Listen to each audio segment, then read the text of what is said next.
എനിക്ക് love letter വായിച്ച് പരിചയമൊന്നുമില്ല. എന്നോട് പറഞ്ഞാ പോരെ, ഞാൻ ദിവസം എഴുതി തരില്ലേ? പ്രിയ ഇവിടെ വേണം.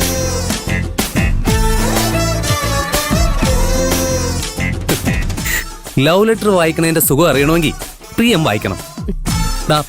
പാറുവിന് ഏതോ ഗന്ധർവൻ അയച്ച ലവ് ലെറ്റർ ആയത്. നീ ഇത് അതിന്റെ താളത്തിലൊന്ന് വായിച്ചേ. പ്രിയനോട് ഇങ്ങത്താ. അതാ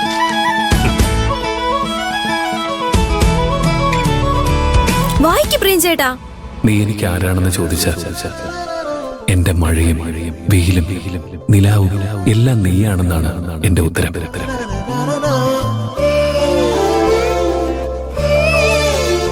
കാരണം നീ പുഞ്ചിരിക്കുന്നത് കാണുമ്പോൾ എന്റെ മനസ്സിൽ നിലാവ് പരക്കും.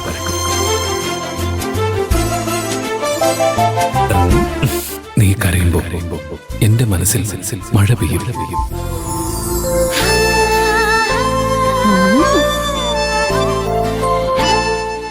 ശമ്പളം കളഞ്ഞു പോയതിന്റെ സങ്കടത്തിൽ നീ കരയുമ്പോൾ എന്റെ മനസ്സിൽ സങ്കടത്തിന്റെ പെരുമഴ പെയ്യായിരുന്നു.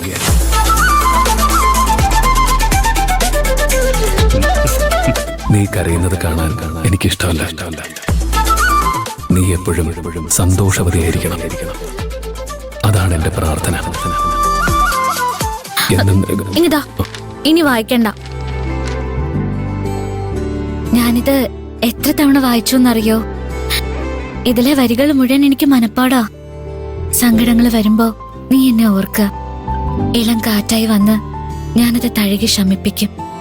വലിയ വേദനകളുള്ളപ്പോ നീ എന്നെ ഓർക്ക. ഞാൻ ആ വേദനകൾ ഏറ്റുവാങ്ങി ചുമന്ന് നടന്നോളാം. അത് വായിച്ചപ്പോ മനസ്സിൽ എന്ത് സമാധാനായിരുന്നറിയോ ജയന്തേച്ചി? ഞാനിവിടെ ഒറ്റയ്ക്കല്ല, എനിക്ക് ആരോ ഉണ്ടെന്നൊരു തോന്നല്. ആ ഒരു സന്തോഷം നിന്റെ മുഖത്ത് കാണാനും ഉണ്ട്.